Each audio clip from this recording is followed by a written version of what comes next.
Gracias a Dios, pasamos a la palabra del Señor.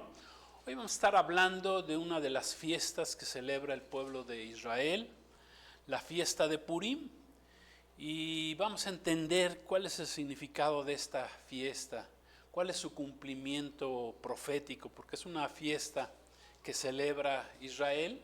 Ni siquiera es una de las 7 fiestas que que el Señor le dijo a Moisés que tenían que celebrar, ahí en Levítico 23, pero es una fiesta que celebra el pueblo de Israel y vamos a ver por qué. Es más, Jesús mismo la celebraba, porque tiene que ver con una victoria que tuvo el pueblo de Israel. Vamos al libro de Esther, en el Antiguo Testamento, en el capítulo 3, versículo 13. ¿Qué nos dice la palabra de Dios ahí? Dice: y fueron enviadas cartas por medio de correos a todas las provincias del rey, con la orden de destruir, matar y exterminar a todos los judíos, jóvenes y ancianos, niños y mujeres, en un solo día o en un mismo día. En el día 13 del mes duodécimo, 12º mes, o sea el último mes, que es el mes de Adar, y de apoderarse de todos sus bienes. Bueno, la fiesta de Purim, que significa también la fiesta de las suertes, la celebra el pueblo de Israel, el pueblo judío, y celebra la salvación que ellos obtuvieron hace 2500 años, ahí en la antigua Persia, lo que hoy es Irán, curiosamente, ¿verdad? Hoy es Irán, del complot de un ministro persa llamado Amán, que quiso aniquilarlos, y está relatado en el libro de Esther. Es una de las fiestas más alegres que celebra el pueblo de Israel dentro del calendario de fiestas judío, que son varias fiestas, muchas fiestas diría yo, y se celebra el 14 de Adar. O sea, para nosotros el 14 de Adar, el 12º mes, a nosotros cae entre entre febrero y marzo de cada año, en el calendario gregoriano bajo el que nos regimos de este lado de Occidente. Y ahí se conmemora la salvación del pueblo judío en la antigua Persia, 500 años antes de Cristo, del complot de este ministro Amán, que quiso aniquilarlos. Y está relatado ahí en el libro de Esther. Dijimos que también se le conoce como la fiesta de las suertes. Vamos a ver por qué. Porque es más, Purim significa eso, en hebreo significa suerte, suerte. En el relato bíblico, Amán, el primer ministro del rey de Persa, Asuero, que en realidad es Jerjes I, se sintió muy ofendido porque había un judío llamado Mardoqueo, que se negaba a inclinarse ante él. Él quería que todo el mundo se inclinara delante de él. Por lo que, movido Amán por su orgullo, él va con el rey, con Jerjes I, Asuero, y lo convence de que los judíos son un pueblo rebelde y que debían ser eliminados. Este hombre Amán ignoraba que la reina Esther, la reina que en ese momento era la esposa del rey Asuero, era de origen judío. Bueno, ni el rey sabía que era de origen judío. Y era sobrina de Mardoqueo, del judío que no se quería inclinar, porque ellos nada más se inclinaban ante Dios. O sea, dentro de la ley judía o hebrea, o la ley del pueblo de Israel, estaba prohibido que los hombres se inclinaran ante otros hombres. Y Amán ignoraba que la reina era judía, que Mardoqueo era. Y bueno, no, el rey tampoco sabía que Mardoqueo era un judío. La reina Esther había sido elegida en lugar de otra reina llamada Basti, que le había faltado el respeto al rey Asuero, al no haberse presentado ante el rey cuando en cierta ocasión fue requerida. Entonces la quitaron, buscaron entre muchas mujeres a ver qué reina podría ser escogida y encontraron a Esther. Cabe mencionar que este libro de Esther es el único libro en la Biblia, tanto del Antiguo como del Nuevo Testamento, en que nunca se menciona la palabra Dios, pero que sí podemos ver la intervención de la mano de Dios. Amén. Su protección, podemos ver su guía, la guía de Dios, su cuidado de su pueblo en esta historia son evidentes. Y aunque es llamada también la fiesta de las suertes, ¿verdad? En realidad, como cristianos, hemos aprendido que la suerte no existe. No existe la suerte. Todo está bajo el control, en las manos de Dios. Y aún dice la palabra que lo que el hombre siembra, pues eso cosecha. ¿Sí? O sea, no hay suerte. Hay otra palabra que dice que todo obra para bien para los que amamos a Dios. O sea que en ocasiones, a veces hasta nuestros propios errores, Dios los puede convertir en bendiciones. ¿Cuándo? Cuando amamos a Dios, cuando buscamos de Dios. Entonces, esta fiesta de Purim es considerada por los judíos como una fiesta nacional, más que religiosa, porque, bueno, entre las cuestiones es que no se menciona a Dios en este libro, aunque la fiesta, el pueblo de Israel la comienza con oraciones, curiosamente, a Dios, ¿verdad?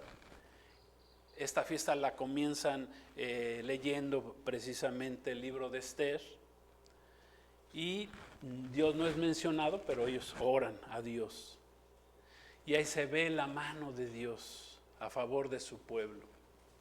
Aún los judíos se disfrazan en esta fiesta, ¿verdad? En su celebración se disfrazan, porque haciendo referencia a que este hombre malvado, el que quiso destruirlos, pues no sabían que la reina era judía. No lo sabía. Le repito, ni el rey lo sabía que era judía, con la que estaba casado, o con la que se había casado, con el que él había escogido como reina, en lugar de la reina Vasti. Entonces, esta reina Esther podemos ver que fue puesta por Dios mismo, allí en ese lugar, y fue quien intercedió ante el rey Asuero por la vida del pueblo de Israel. Cabe mencionar que el pueblo de Israel siempre ha sido atacado, siempre han tratado de destruir al pueblo de Dios. ¿Por qué? Pues porque es el pueblo de Dios, porque es el pueblo que Dios nos dio la Biblia, ¿sí? Todos los libros de la Biblia fueron escritos por judíos, Antiguo y Nuevo Testamento, a pesar de que el Nuevo Testamento, ¿verdad? El pueblo de Israel rechazó al Mesías Jesús, pero los primeros cristianos todos fueron judíos. Los 12 apóstoles eran judíos, Jesús era un judío. ¿Sí? Los primeros cristianos, la palabra de Dios empezó a predicar en Jerusalén. Es el centro de los cristianos, pero comenzaron con los judíos, con el pueblo de Israel. Qué tremendo, ¿no? Entonces, el diablo, Satanás, el enemigo de Dios, el enemigo del pueblo de Dios, siempre ha tratado de destruir al pueblo de Israel, y no nada más al pueblo de Israel, también trata de destruir al pueblo cristiano. El pueblo cristiano es, los cristianos somos el pueblo más perseguido, conjuntamente con los judíos. ¿Por qué? Porque somos pueblo de Dios. A través de los siglos muchos pueblos han querido exterminar al pueblo de Dios, a Israel, al pueblo judío. ¿Por qué? Porque hay un odio, hay un espíritu detrás que odia a los hijos de Dios, al pueblo de Dios. Hay un enemigo que está detrás. ¿Por qué? Porque Dios nos dio su palabra, nos dio al Mesías Salvador, a Jesucristo. Jesucristo es un judío. Jesús mismo lo dijo, la salvación viene de los judíos, se lo dijo ahí a la samaritana, a los samaritanos, a una mujer samaritana que no se hablaban ni entre judíos ni samaritanos, pero fue Jesús y ahora sí que se encontró ahí, no por suerte, ahí estaba Jesús. Sabía que una mujer iba a venir ahí, una samaritana, que ya ni siquiera era considerada como judía, y Jesús se le presentó y le dijo: dame de beber, y aunque me des de beber, pues esta agua Si me la sacas, vuelves a tener sed, pero si me pides a mí, yo te voy a dar del agua de vida eterna. Un agua que te va a quitar la sed para siempre, pero un agua para el alma, para su vida, para su salvación, por medio de Jesucristo. Entonces, todos los pueblos que se han levantado en contra de Dios, ¿qué pasa? Al final han sido eliminados. Como vamos a ver en esta historia, todos los pueblos que se levantaron contra el pueblo de Israel han sido eliminados a través de la historia, los egipcios, los asirios, los medopersas, incluidos los medopersas, que es hoy el pueblo de Irán, ¿verdad? Los griegos también, los romanos, los rusos, los nazis, ¿verdad? Díganme, ¿dónde están los nazis ahora? Han sido destruidos. Y sin mencionar al actual Irán, ¿verdad? Que sus líderes religiosos pues, viven para eso, para destruir al pueblo de Israel. Ese es su objetivo de vida. Tienen miles de millones de dólares del petróleo, pero los líderes, con base a su religión, a su odio, al espíritu que traen, quieren destruir al pueblo de Israel. ¿Para qué? ¿Quién está detrás? Pues está el espíritu del anticristo, está el espíritu antidios que quiere destruir al pueblo de Dios para que no se cumpla la palabra de Dios. ¿Sí? Y todos los que vienen, ¿verdad? Detrás de ellos, de todos esos ayatolas, como les llaman, ¿no? Los grupos Hezbollah en el Líbano, los Hamas en Gaza, los hutíes en Yemen, ISIS en Siria y muchos más. O sea, el pueblo de Dios está lleno de enemigos. Y nos incluye a nosotros, a la iglesia de Cristo, porque nosotros fuimos injertados en el olivo. Nosotros somos una rama, la iglesia de Cristo somos una rama. Para aquellos que quieren hablar mal de que Israel ya no existe y que quién sabe qué tantas cosas andan diciendo aún los mismos cristianos, negando su esencia, pues nosotros somos el Israel espiritual, no somos judaizantes, ni somos judíos, ni celebramos fiestas judías, aunque las entendemos, nos dan una enseñanza, por eso las enseñamos y las celebramos como pueblo de Dios. Amén. Pero no tradicionalmente como una fiesta, no nos vamos a disfrazar no, porque entendemos el mensaje, lo espiritual, el mensaje que está detrás de todas estas enseñanzas. En Esther 9:1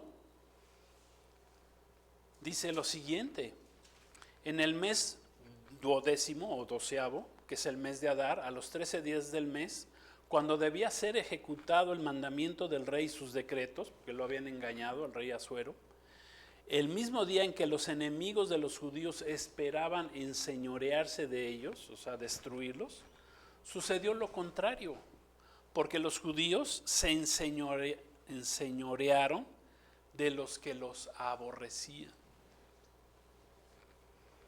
Fíjense, vamos a entender quién fue Amán. Amán fue descendiente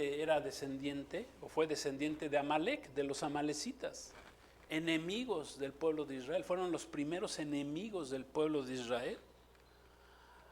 Amalek fue nieto y fue descendiente de Esaú. Los amalecitas fueron los primeros en atacar a los israelitas cuando ellos salieron de la esclavitud que vivieron en Egipto durante 430 años. Fueron los primeros que los atacaron en el desierto, los amalecitas. Por lo que Dios juró que siempre había guerra contra ellos por todas las generaciones. Y se cumple hasta el día de hoy, contra los amalecitas. Se ha cumplido esto hasta nuestros días. O sea, la palabra de Dios se cumple y se cumplirá completamente. En Éxodo 17:14, 16, vamos a leer quiénes se les enfrentaron. Dice: y Jehová dijo a Moisés: escribe esto para memoria en un libro, y di a Josué que raeré de todo la memoria de Amalek de debajo del cielo. Y Moisés edificó un altar y llamó su nombre Jehová Nisi. O sea, Jehová es mi estandarte, Jehová es mi bandera. Y dijo: por cuanto la mano de Amalec se levantó contra el trono de Jehová. Fíjense, o sea, que se levanta contra Israel es lo mismo que levantarse contra el trono de Jehová. O la iglesia es levantarse contra Dios. Jehová tendrá guerra con Amalec de generación en generación. Cada generación hay una guerra que nace en lo espiritual. Lo debemos entender así, es una guerra, es el diablo, Satanás está detrás, este ángel, ¿verdad? Este ex querubín caído que odia al pueblo de Dios, quiere destruir al pueblo de Dios, nos quiere destruir a nosotros. El persa Amán, descendiente de los amalecitas, él consiguió ese decreto para aniquilar a los judíos durante el reinado del rey Jerjes I o del rey Asuero. Y aunque este rey no pudo revocar el decreto original dentro de la historia como rey, porque cualquier orden que era emitida por el rey tenía que cumplirse, él cuando entiende que su esposa era judía y que trataban de aniquilar a todo su pueblo, cuando la reina Esther se le presenta y le dice que era el malvado Amán que quería destruir tanto a ella como a su pueblo, emite él, por petición de la reina Esther, emite un nuevo edicto en el cual, como no podía quitar el otro, dice, bueno, pues ahora que se defiéndanse ustedes, que se pueden defender. Ahora yo dije que los podían destruir, pero ahora yo digo que ahora sí se pueden defender.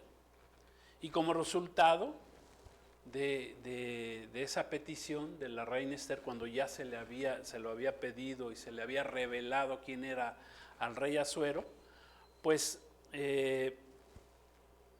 vino la desgracia para Amán y para toda su familia.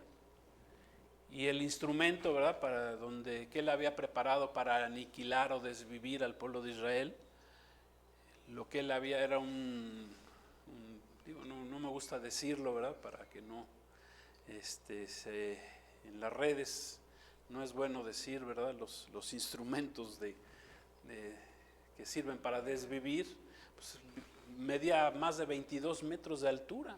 Y ahí fue donde murió él, Amán, y sus 10 hijos, como dice la palabra de Dios. Y los que trataron de desvivir al pueblo de Israel, pues también murieron miles. Había 75,000 atacantes que fueron desvividos en función a que Dios los protegió, Dios los guardó. Esther 9, 13, 14. Está la petición que le hizo Esther al rey Asuero, ya cuando se le reveló. Es toda una historia, yo les recomiendo. El libro de Esther no es muy grande y se puede leer hasta en un día. Dice, y respondió Esther, dice, si place al rey, concédase también mañana a los judíos en Susa, que hagan conforme a la ley de hoy, y que cuelguen ya saben qué, en la horca a los 10 hijos de Amán. Y mandó el rey que así se hiciese, se dio la orden en Susa y colgaron a los 10 hijos de Amán. Fíjense esta historia que sucedió hace 2500 años, exactamente, ¿verdad?, en este 2026. Esta historia de Purim se está repitiendo nuevamente ante nosotros. Otra vez se ha repetido la historia. ¿Dónde? En el mismo lugar, ahí en Irán, ¿verdad?, que es la antigua Persia, que también la palabra de Dios la llama Elam. O sea, cuando vean la palabra Elam, cuando vean la palabra Persia, pues es el actual Irán. Se le cambió el nombre a Irán en 1935, si mal no recuerdo. Apenas el siglo pasado se le cambió el nombre de Persia a Irán, y luego ya los ayatolas, ¿verdad?, le volvieron a cambiar o le dieron otra connotación al nombre de Irán, le hicieron una república islámica, ¿verdad?, pero islámica de la facción dura, la facción de odio, ¿verdad? No es la religión que quiere destruir al pueblo de Israel. Entonces, ¿qué ha pasado? Bueno, pues que otra vez ha fracasado el querer exterminar al pueblo de Israel. O sea, Dios prometió, dice, voy a pelear contra ellos en generación. Y Dios nunca va a permitir que su pueblo sea destruido. No lo va a permitir. ¿Por qué? Porque Dios tiene promesas para el pueblo de Israel. Repito, ahí está. Actualmente hasta cristianos, ya más adelante o en otras enseñanzas hablaremos un poquito más de esto, pero eso es un engaño. Decir que ya no existe el pueblo de Israel y que nosotros aplican la doctrina del reemplazo, que nosotros la iglesia vino a reemplazar al pueblo de Israel. O sea, es un engaño, es una mentira. Hay promesas para el pueblo de Israel y Dios las va a cumplir por amor a los padres, a Abraham, a Isaac, a Jacob, que luego se le cambió el nombre por el de Israel. Dios tiene promesas para el pueblo de Israel. Y eso no quiere decir que todo el pueblo de Israel sean santos y buenos y que Dios vaya a salvar a todos. Hay un remanente. Cuando pasó con el profeta Elías pensaba que él era el único santo y bueno y justo y que todo el pueblo de Israel era malvado, ¿verdad? Y hasta mató en la historia, ¿verdad? De los profetas de Baal. Con la victoria que Dios le dio, mandó destruir en total eran 450 de Baal y otros 400 profetas, y fueron desvividos porque Dios les había dado la victoria. Y ahí Dios le dice, no, tú no eres el único, hay 7,000 que no han doblado sus rodillas delante de Baal, y esos son al remanente que yo tengo para salvarlos. Así va a pasar con el pueblo de Israel. No todos son buenos, hay judíos muy malos, pero hay un remanente que Dios va a guardar, y sobre todo para cuando se cumpla la palabra, cuando Jesús dijo, no me verán más hasta cuando digan bendito el que viene en nombre del Señor, pues habla de que un día va a venir el Señor y se le va a revelar al pueblo de Israel, y entonces el Señor se les va a mostrar nuevamente. Y eso no quiere decir que no se les esté mostrando hoy. Hay muchos judíos que son mesiánicos, que han recibido a Jesús como su Salvador, que se han dado cuenta que Jesús es el Mesías, Salvador. Ya no necesitan esperar a otro Mesías, Jesús es el Mesías Salvador. Amén. Este ayatolá, ¿verdad? No quiero decir su nombre. Empieza con Ja y termina con Ney. Murió de forma similar que Amán. Este ayatolá, ¿verdad? Sí voy a decir su nombre, ¿verdad? Jamenei. ¿Sí? Durante 40 años se dedicó su vida a construir petardos, ¿verdad? Esas cosas que hacen boom, para eliminar a Israel. ¿Y qué pasa? Que terminó bajo los escombros de esos mismos petardos que él se dedicó durante 40 años. O sea, le pasó exactamente lo mismo que a Amán, que murió bajo esa horca que él había preparado de 22 metros, era para que todo el mundo la viera. Bueno, pues ahí lo que tú le quieras en contra del pueblo de Dios, o sea, Dios bendice a los que bendicen a Israel, Dios bendice a los que bendicen la iglesia de Cristo, pero maldice, dice Génesis 12, 1 al 3, dice, y serán malditos los que estén en tu contra. Eso es palabra de Dios. Y repito, no porque sean muy buenos, porque lo peor escogió Dios. Amén. Nosotros éramos lo peor como cristianos, ¿verdad? Los que caminamos en esa, o queremos caminar en esa santidad, que hemos recibido la sangre de Cristo y nos ha limpiado de nuestros pecados, y ahora queremos ser santos, queremos vivir en esa santidad que Dios nos ha dado. ¿Sí? Este hombre comenzó este ayatolá comenzó su gobierno en 1989, duró 39 años apoyando a los terrucos, ¿verdad? dando órdenes de desvivir a miles de personas, sobre todo judíos, y hasta los de su propio pueblo. Así murió. Este 2026, ¿verdad? El lugar y el tiempo, pues otra vez convergieron, Dios volvió a cumplir, ¿verdad? Con su palabra. O sea, yo creo que aprendamos de esta historia eso también, que la palabra de Dios se cumple y que Dios no se olvida de sus promesas. El ayatolá, ¿verdad? Este ayatolá persa, moderno Amán, murió. Fíjense lo que son las cosas y cómo se cumple la palabra de Dios, cómo Dios cumple su palabra. Este hombre murió en un día de reposo, es un sabbat para los judíos, en una fiesta de Purim, recordando en la misma fiesta en la cual celebraban que Amán los quería destruir. Bueno, los israelitas celebraron que este hombre los quería desaparecer. Pues en una fiesta de Purim muere este hombre durante una luna de sangre. ¿Qué más señales queremos? Las lunas de sangre son señales de parte de Dios, cósmicas, astronómicas, en las cuales Dios habla al pueblo de Israel de que vienen cosas grandes. Y miren, en una luna de sangre, una señal divina, también murió este hombre. Y no nada más eso, tanto Mardoqueo como su prima, la reina Esther, pertenecían a la tribu de Benjamín.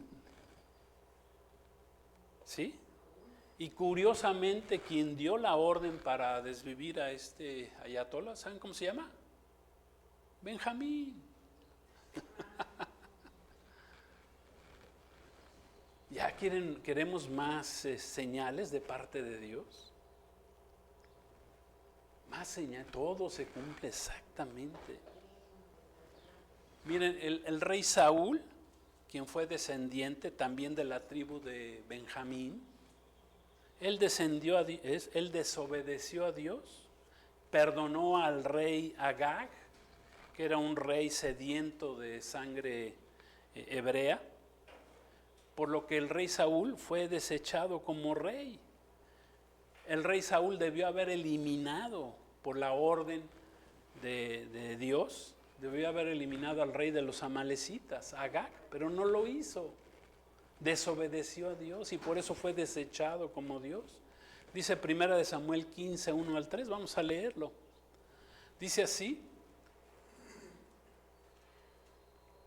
para que veamos cómo la historia y el presente se cumplen. Dice, así ha dicho Jehová de los ejércitos, yo castigaré lo que hizo Amalec a Israel al oponérsele en el camino cuando subía de Egipto. Ve pues y hiere a Amalec y destruye todo lo que tiene, y no te apiades de él. Elimina a hombres, mujeres, niños, y aún los de pecho, vacas, ovejas, camellos y asnos. Aquí muchos piensan que Dios es muy malo, ¿verdad? Porque, fíjense, mandó a eliminar hasta los niños. Bueno, acuérdense que de los niños es el reino de los cielos. O sea, les estaba haciendo un favor, porque ellos ya crecidos pues, se iban a perder. Bueno, pues les hizo un favor. Aquí es muy importante mencionar que Irán, como dijimos, es Persia. No es cualquier país o nación. Y en este caso el rey Saúl fue desechado porque no obedeció a eliminar al rey de los amalecitas. Esa fue la orden que Dios le había dado. Después de esa orden y que el rey Saúl le perdona la vida al rey Agag, rey de los amalecitas, pues Dios no lo perdona. Le dice, te voy a quitar de como fuiste desechado. Y ahí viene pues otro rey que sí fue un rey conforme al corazón de Dios, obediente a Dios, que fue el rey David. Amén. Pero fíjense lo que sucede cuando uno desobedece a Dios. Y miren, es muy importante mencionar que en el caso de Persia no es cualquier nación o país, por eso les están costando mucho trabajo eliminar este problema que tiene el pueblo de Israel. Es una nación poderosa y a pesar de que les han dado duro, pues ahí siguen. ¿Por qué? Porque es una potestad espiritual. Persia, hay un príncipe de Persia que es una potestad espiritual. Y aunque eliminen a muchos ayatolas, pues va a surgir otro y otro y otro, porque es una potestad. Está escrito ahí en Daniel, en el profeta Daniel, en el capítulo 10, versículos 13 y 14, dice así: mas el príncipe del reino de Persia, dice, cuando estaba orando Daniel por el pueblo de Israel, que estaban en el exilio, dice: mas el príncipe del reino de Persia se me opuso durante 21 días, pero aquí Miguel, un arcángel, uno de los principales príncipes, vino a ayudarme y quedé allí con los reyes de Persia. He venido para hacerte saber lo que ha de venir a tu pueblo en los postreros días, porque la visión es para esos días. Entonces debemos entender que la guerra contra el pueblo de Dios nace en lo espiritual, en la dimensión espiritual. Es una guerra espiritual. Dios está obrando, aunque no lo veamos, ¿verdad? Eso es lo que nos enseña también el libro de Esther. Aunque no se mencione a Dios, Dios está ahí y Dios cumple sus promesas. Amén. Dios está ahí. A veces hasta cuando no lo mencionamos, ¿verdad? Porque alguien está orando por nosotros, Dios bendice, ¿verdad? Es como con los hijos, ¿verdad? Pues a veces los hijos reciben bendiciones grandes por la oración de los padres. Amén. Dios está obrando, aunque a veces no lo mencionamos, Dios está obrando. Israel es el reloj profético de Dios y conforme a sus promesas, Israel nunca será eliminado. Sí viene un tiempo difícil para el pueblo de Israel, viene el día de la angustia de Jacob, el día de la angustia de Israel, donde Israel será quebrantado hasta lo sumo como nunca antes en sus 4000 años de historia, porque eso tiene de historia el pueblo de Israel. Desde Abraham hasta nuestros días han pasado 4000 años. Y pronto vivirán el peor tiempo de sus días, son 7 años. El día de la angustia de Jacob son 7 años que va a sufrir el pueblo de Israel. ¿Hasta cuándo? Hasta que reciban a Jesús como su Salvador. Ya estaremos hablando un poquito más de esto la próxima semana.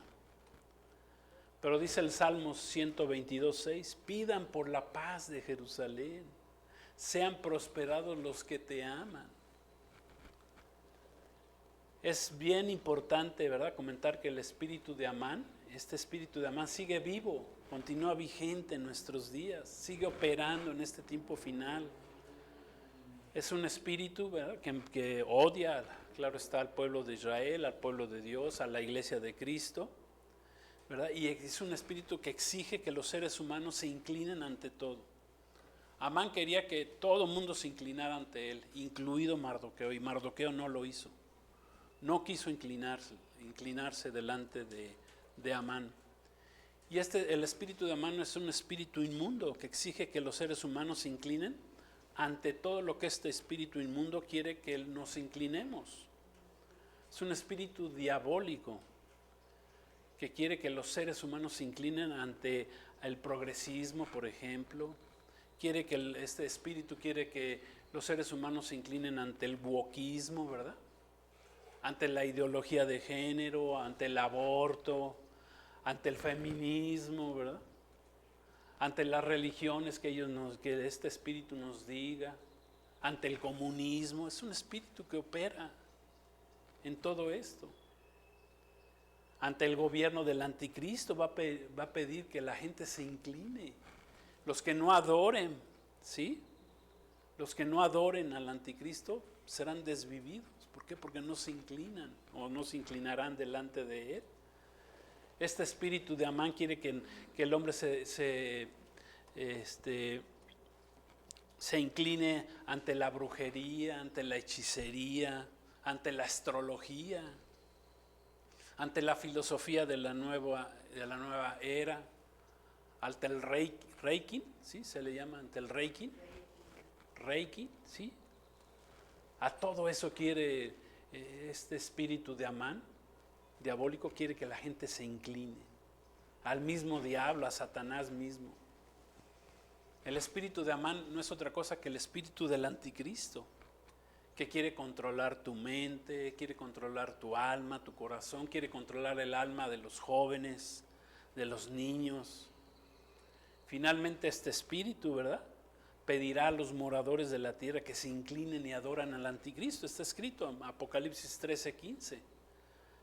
Vamos a ver qué dice rápidamente. Dice, y se le permitió infundir aliento a la imagen de la bestia para que la imagen hablara e hiciera matar o desvivir a todo el que no la adorara. Ese es el espíritu de Amán. Es el espíritu del anticristo, es el espíritu de la bestia, de la imagen de la bestia que va a surgir en el tiempo de la tribulación. Cuando Mardoqueo no se inclinaba ante el malvado Amán, este se enfurecía, se enojaba, tanto que fue a pedirle al rey, oye, destruye a los judíos, no nomás a este Mardoqueo, a los judíos.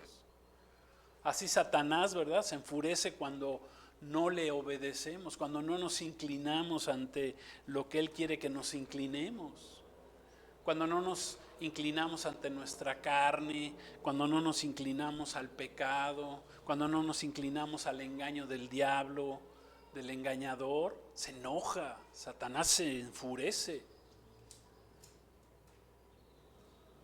Dios siempre actuará a favor de su pueblo, amén, a favor de Israel y a favor del pueblo cristiano, y hablo de los verdaderos, ¿verdad?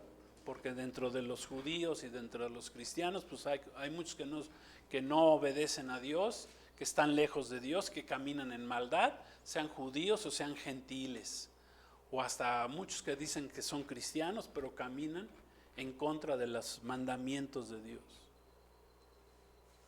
Dios va a estar a favor de su pueblo, del pueblo de Israel, por las promesas hechas a los patriarcas. Por eso está Dios por Israel, por la promesa hecha a Abraham, a Isaac y a Jacob, y por la descendencia que vino por medio de ellos, de quien surgió Cristo y por quienes nos dieron la palabra. ¿Sí? Dice el Salmo 121:4, hablando de la protección de Dios para su pueblo, dice, no dará tu pie al resbaladero, ni se dormirá el que guarda. He aquí no se adormecerá ni dormirá el que guarda a Israel. Jehová es tu guardador, Jehová es tu sombra a tu mano derecha. Y esto mismo, para terminar, pues se aplicaba en nosotros, a la iglesia de Cristo, ya que somos el pueblo de Dios, fuimos injertados como una rama, como dijimos hace rato, en el olivo, que es el pueblo de Israel. Romanos 11:28-29, y con esto terminamos. Dice así, así que en cuanto al evangelio de Cristo, son enemigos, sí, porque no han aceptado a Cristo, por causa de ustedes, nosotros los gentiles. Pero en cuanto a la elección, que es Israel, son amados por causa de los padres, porque irrevocables son los dones y el llamamiento de Dios. Es irrevocable, Dios cumple sus promesas. Quiero que con esto nos vayamos en este día. Dios va a cumplir sus promesas. Se están cumpliendo y se van a cumplir. Los cielos, la tierra pasarán, su palabra se va a cumplir. Jesús lo dijo, se va a cumplir. Y otro aspecto bien importante, siempre la historia, ¿verdad?, va a terminar, va a concluir con un final feliz para quienes estemos del lado de Dios, para quienes confiemos en Dios, en el Dios de la Biblia, a los que creamos su palabra, a los que creamos en el Evangelio de salvación de Jesucristo, el cual dice la palabra, Juan 1:12, dice que Dios nos dio la potestad, la autoridad de ser hechos hijos de Dios. Ya somos pueblo. No eres hijo de Dios porque hayas nacido del vientre de una mujer, ¿sí?, o de la simiente o el semen del hombre. Te conviertes en hijo de Dios cuando aceptas a Jesús como tu Señor y Salvador. Cuando lo recibes como tu Mesías Salvador. Cuando recibes la salvación por medio del sacrificio de Jesucristo en la cruz del Calvario. Habrá un final feliz también para Israel, aunque lo odien, no lo quieran. Habrá un final feliz, hay un remanente. Dios tiene a 7,000 que no doblaron sus rodillas ante Baal. Dios va a guardar a su pueblo. Si no, ¿cuándo se cumpliría la palabra de Dios? ¿Cuándo se cumpliría lo que Jesús dijo? ¿Verdad? Ven, no me volverán a ver. Jesús les dijo a su pueblo, a los judíos. No se lo dijo a la iglesia, se lo dijo a los judíos, al pueblo de Israel. No me verán más hasta que digan: bendito el que viene en el nombre del Señor. ¿Sí? Gloria a Dios. Gracias a Dios por su palabra. Su palabra se cumplirá y hay un final feliz. Ahora sí que, así tal como se oye, final feliz para los que confiamos a Dios. O sea, que todo está en contra, todo estaba en contra del pueblo judío en los días del rey Asuero, en los días de Amán, iban a ser eliminados y de repente todo se cambió. Hoy todos creían que Irán iba a destruir a Israel, ¿verdad? No sé si han visto en un mapa el tamaño de Irán y el tamaño de Israel. Nomás vean, y no nomás Irán, todos los pueblos enemigos que están alrededor de Israel. Pero Dios tiene un final feliz. ¿Para quiénes? Para quienes confiamos en Él, para quienes hemos puesto nuestra confianza en Él. En Jehová de los ejércitos, en Jehová Nisi, en Jesucristo, en Yeshua, como quieran llamar, como quieran que le llamemos, en Jesús, Emmanuel, Dios con nosotros. Amén. Hay un final feliz. Tú tienes un final feliz en tu vida. Cuando creas en el Señor, cuando deposites tu fe en el Señor Jesús. En el que el Padre envió para salvarnos, para redimirnos. El Padre nos dio a Jesús. De tal manera amó Dios al hombre que ha dado a su Hijo, a la raza humana, dio a su Hijo unigénito, para que todo aquel que en Él cree no se pierda, mas tenga vida eterna. Amén. Hay un final feliz para ti, pero necesitas poner tu fe y tu confianza en Jesús. Vamos a dar gracias a Dios. Con ello terminamos. La historia de Dios termina con bendición siempre para los que le amamos. Todo obra para bien para aquellos que amamos a Dios. Oramos. Padre, gracias te damos por esta bella historia, por esta fiesta que celebra hoy el pueblo de Israel. A lo mejor muchos no se dan cuenta la magnitud de esta fiesta. No nada más es una fiesta nacional, es una fiesta espiritual, porque tiene que ver contigo. Tú eres el Salvador, tú eres el Mesías. Aunque no se te mencione, tú estás ahí presente, Señor, en ese libro, en esa historia. Y estás presente en la historia de cada uno de nosotros, que hemos puesto nuestra vida en tus manos, que hemos confiado en ti, que hemos confiado en Jesús, en Yeshua, en el Salvador, en el Mesías, en el Emmanuel, el Dios con nosotros. Hemos puesto ahí nuestra fe. Te damos gracias, te bendecimos y creemos en tus promesas, creemos en tu palabra se cumplirá. Y gracias, Señor, gracias porque nos llevas de triunfo en triunfo, de victoria en victoria. En ocasiones los retos son difíciles, pareciera ser que somos derrotados o que perdemos alguna batalla, pero tú siempre nos llevarás en victoria. Y no se dormirá el que guarda a la iglesia, no se dormirá el que guarda a Israel, no se dormirá aquel que nos ha dado las promesas eternas por medio de nuestro Señor Jesucristo, a quien recibimos como Señor y Salvador y caminamos con Él. Gracias, Jesús, gracias, Padre, gracias, Espíritu Santo, gracias por tu bendita palabra. Gracias, Señor, En el nombre de Jesús te damos. Así sea. Gloria a Dios. Que Dios los bendiga. La paz de Cristo. Shalom. Cristo viene. No les quede duda. Gloria a Dios. Bendiciones. Nos vemos el domingo que viene, si Dios así lo permite.